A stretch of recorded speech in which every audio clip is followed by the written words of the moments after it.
Welcome to Smokin Bulls, the podcast about business, money, and lifestyle. We're here with Dr. James Thorne to talk about fighting in the NHL and a little bit more about hockey. Let's get into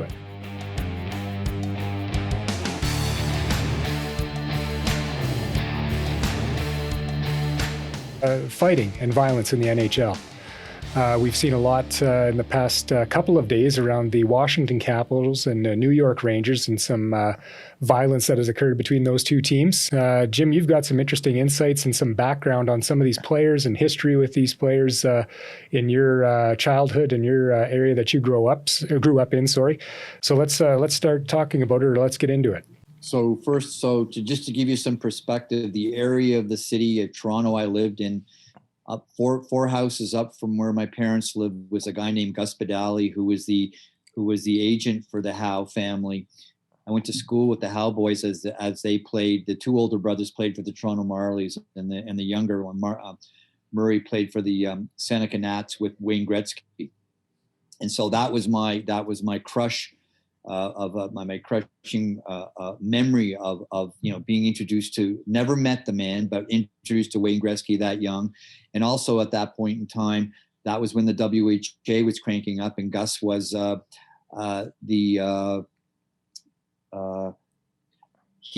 when the WHA started drafting junior players, young junior players, and he was the agent for a lot of the young guys, and they were hanging around in my high school. So I grew up in the 60s. I never remembered the Leafs winning, but I can remember my vivid memory.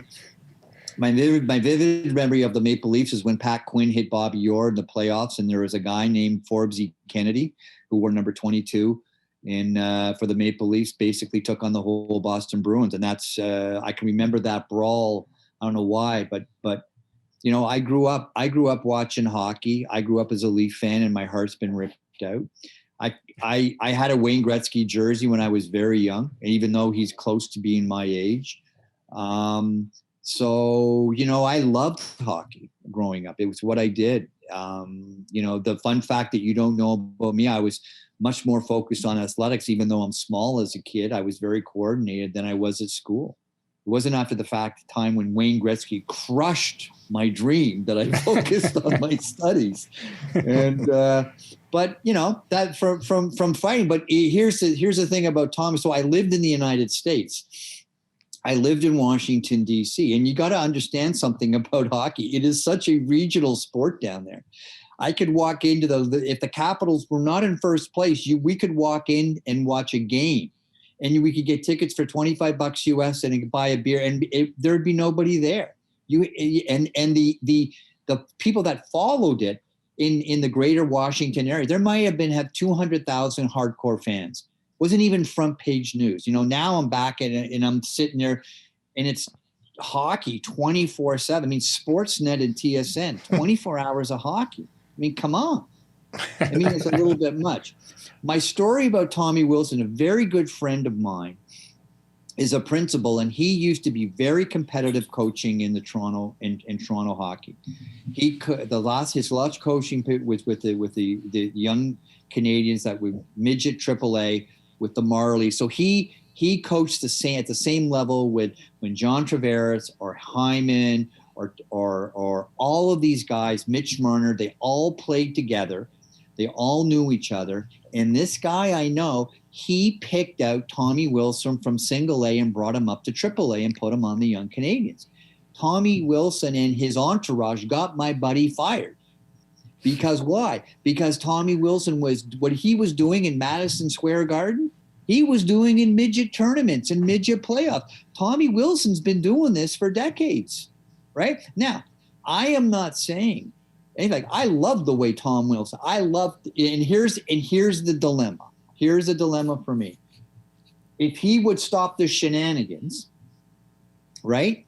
I want him on my team, because if he would just focus on hockey, he would be an elite player. When Larry Robinson came up from the Nova Scotia Voyageurs to play with the Montreal Canadiens, he took on the Broad Street Bullies. He was the guy that beat up Bob Schultz and Semenko and Seletsky and the Broad Street Bullies. And then once he did that, nobody touched the Habs, and he went on to having a superstar career.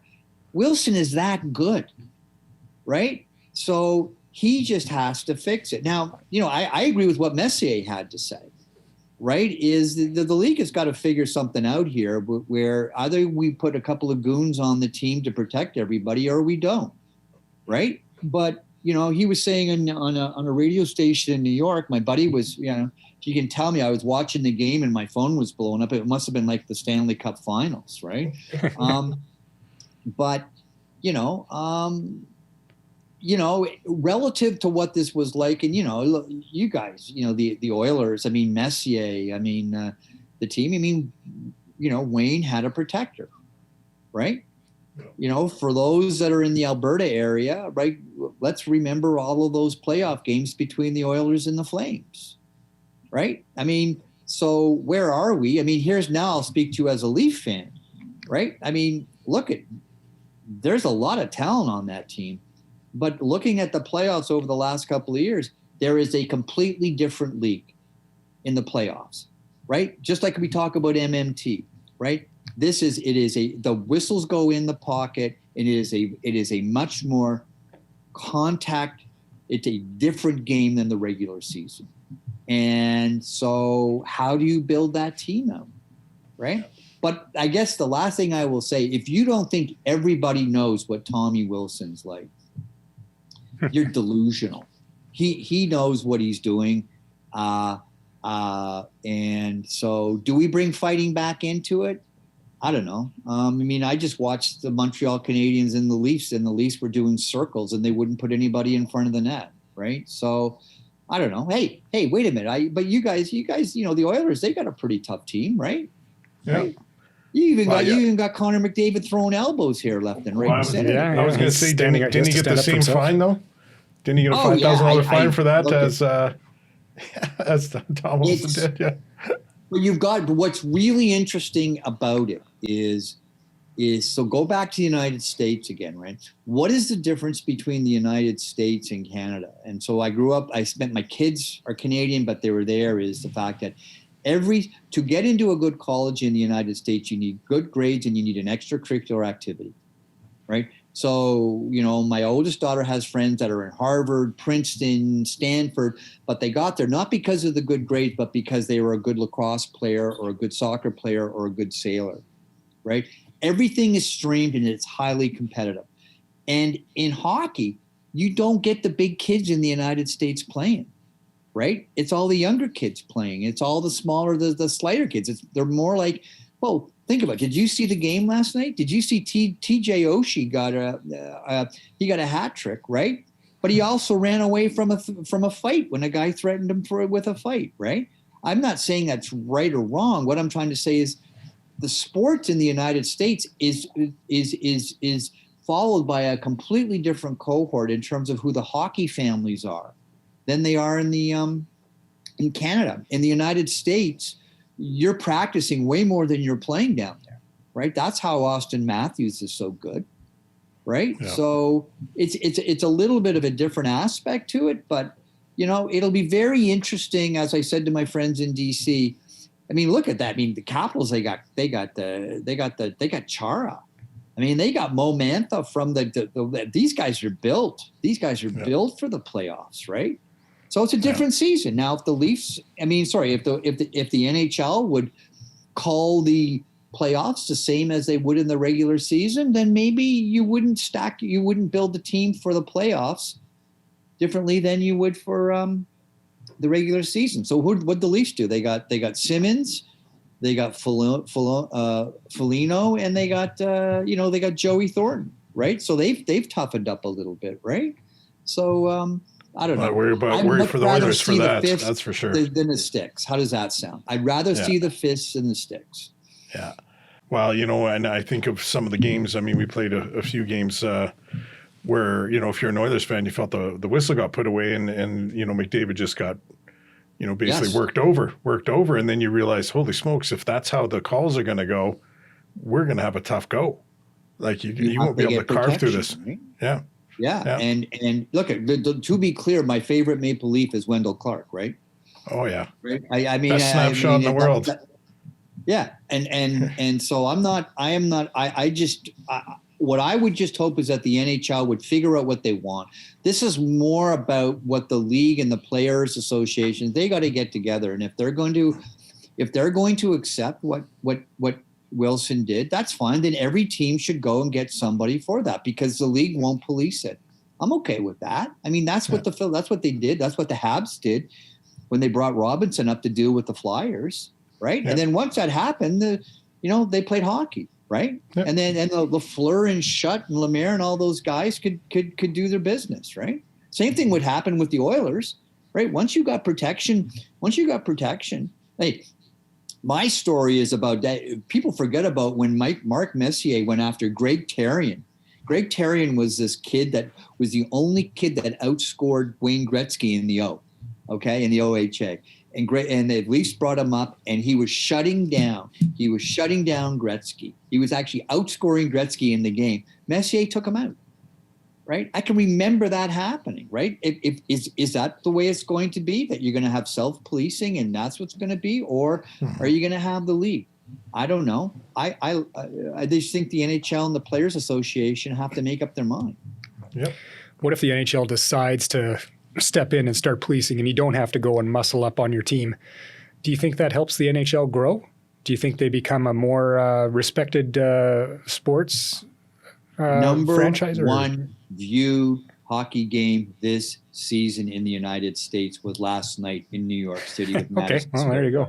Everybody. I am getting hit by my buddy Tommy Kelly, right? And Tommy, so remember, the only time, this is like I'm dealing, I remember dating my wife, right? And we're just started dating. She's from Montreal, right? And the Leafs never got into the playoffs, right? So you're watching the Leafs in the first round, and they win an overtime game and everybody's happy. And she goes, well, we don't watch the playoffs until at least the finals. And I go, the Leafs have not been in the finals in my lifetime. Right.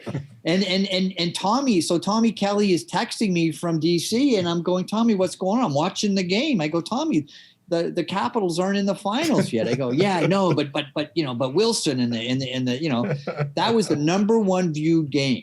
So they may be upset about it, but NBC sure as heck liked the viewership. How about that? Yeah, crazy. Yeah, it makes sense. Now I'm channeling my Don Cherry, right? That's right.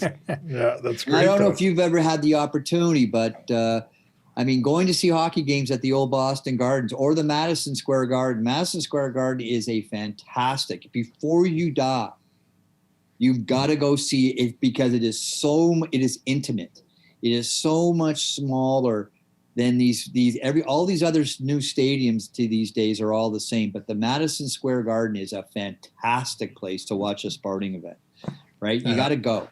And so hey, maybe, I don't know what's going to happen, but I will say this.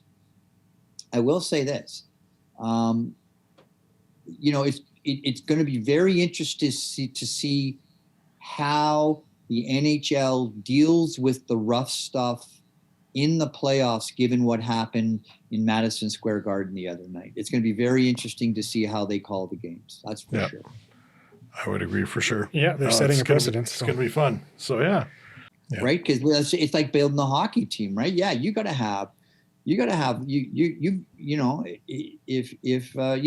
agree with what Messier said. If you don't have a couple of guys on the bench to deal with Wilson, then you're asking for trouble. And they don't say that, Davidson got fired, but and this is the problem so the conversation in Toronto is about Shanahan, right? Not Kyle Dubas. It's about Shanahan. Shanahan, he could fight, right? What is Shanahan doing? Not basically building a hockey team that's not going to go in deep in the playoffs, right? When you know that they're going to run after Mitch Marner and Austin Matthews, right? Yep. Well, what's Shanahan doing, right? Did you guys remember the Detroit, Colorado games? How vicious those games were, right? Right, with Mario. That was Shanahan was in those games, man. I mean, what is he doing? Yeah, I don't know. I mean, that's the question. Question mark. I don't know what question mark. Doing. A question mark. Will the refs save the teams that don't have anybody to handle this? Will they really pull the whistle out and basically become a ref and penalize those teams for playing a little harder? and give a bunch of power plays to the team that doesn't have the protection. They don't do that in the playoffs, though, right? Yeah. They don't do that. The beautiful thing I remember is when I was watching the St. Louis Blues and the Blackhawks, and I think it was Backus basically took out Jonathan Toews in game 1 and hit him hard, right? The next game, Seabrook smoked Backus, and Seabrook got 4 games, right? Yeah. They won the cup. Rafi Torres, 2006 Oilers. Do not touch Johnny Toews, and do not touch the gambler from Buffalo. What's his name? So I lived in Buffalo for 2 years, right? And on my street was Marcel Dion, right? Dennis Hull, Scotty Bowman, right? It was Daryl Sittler. I almost ran over Daryl Sittler and his first wife when I saw him walking on the street. Stu Barnes. It's in the North Towns, right? So Buffalo is, you got a South Town and North Towns, and I lived in Buffalo for 2 years, and that was a trip. Buffalo is a town where you go kicking and streaming, and you leave because you could get all the house you want for $200,000. You got a pro football team. You want to go to the Sabres games. You're paying $500 to $700 for a ticket for the Leafs, and you can get a $50 ticket to go see the Sabres play. Right. Yeah. I mean, it was just the standard of living was, my kids went to school with Stu Barnes' kids. So it was a real trip. Pretty cool. Yeah. Awesome. Well, we know you're a couple hours off of us, so we run you past your mealtime, and who knows if the Leafs are playing tonight or not? But they are. They're playing the Habs, but it's not. It's everybody's still talking. The whole town is above buzz with this Wilson thing. Yeah. The whole town. My phone is just. It's really bizarre, right? The guy got fired because this is the truth. And I'll let you go. He's playing the Marlies. He's a young Canadian. He's playing. 4 of the guys that are on his team were first-round draft picks, and they're playing the Marlies, which is the top midget team, and they're playing. And so on the Marlies, you've got Tavares, you've got Hyman, you've got all the guys that are playing there. It's 2-2 in the last 5 minutes of the third period, game 7. Okay. And Tom Wilson from center ice goes, and there's a guy in the corner, Marley and a young Canadian in the corner fighting for the puck. And the guy, there's nothing threatening about it in terms of Wilson skates from center ice and puts the kid through the boards, right? 5-minute majors. The Marlies get their and they win, right? And the coach goes crazy at the end of the game. That's Tommy Wilson at the age of 13, 14. Jeez. Tommy Wilson, when it was a first-round draft pick, played for the Erie Otters, and then played 1 year and was a first-round draft pick for the Caps, right? Tommy Wilson's $35 million contract US. Yeah. That's my Tommy story. Unbelievable. So yeah, but you guys be good, right? And by the way, so let me ask you a question on the Oilers. Are they built for the playoffs?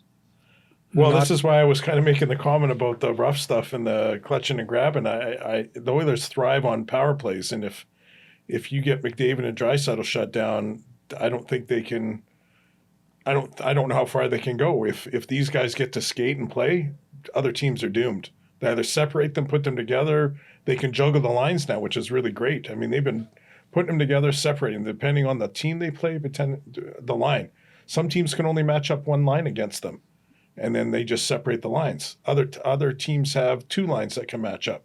So, they have the ability to move them around and make it work, but we require some power plays to go deep, I think. Yeah, it's going to be. So how does it work? So the North. So after the North, and you go through that. Who do they play? What division do they go? I don't after remember that? which side. I don't know if it's the Southwest or whatever. Because look, it's going to be interesting. The series you want to watch, and so the sleeper is Vegas, right? Yeah. Vegas. I don't know so much about. I think Tampa's probably going to come out of that side, but the other side, but then the other one that's really interesting is that the Capital Penguin series is going to be a bloodbath.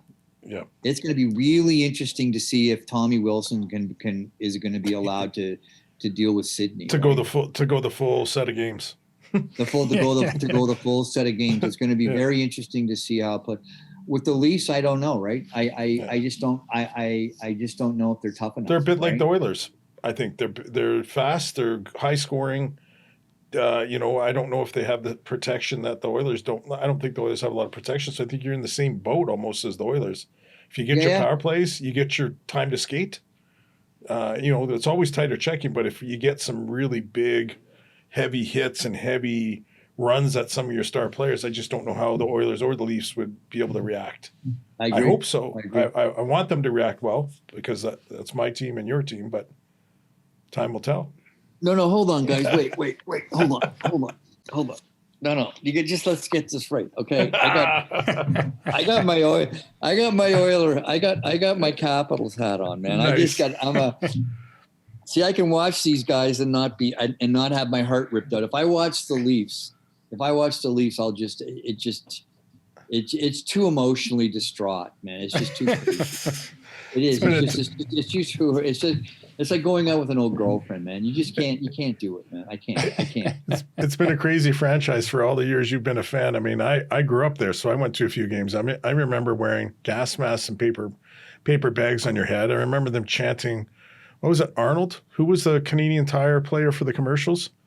Oh, so everybody was chanting for him to be a Leaf during some of the games. I mean, Harold Ballard, you had Harold came back and Yolanda's dog, there's a lot of crazy stuff from all the years, and they haven't won. No, they haven't won, but it's still such a hockey. It's because of the diversity now. It's also a big basketball town, right? You'd be surprised when you come back here, but it's funny because the Raptors was great, and then when I was in the States, football, the bank that I ran, sponsored the Ravens, so went to the Super Bowl, had that experience. So I've had enough of the championship experience that I don't have to have the Leafs win to feel like my life is fulfilled, right? But it would be nice. Thanks for watching this episode of Smokin Bulls, the podcast about business, money, and lifestyle. If you want to learn more about us, find us at smokinbulls.com or on social media.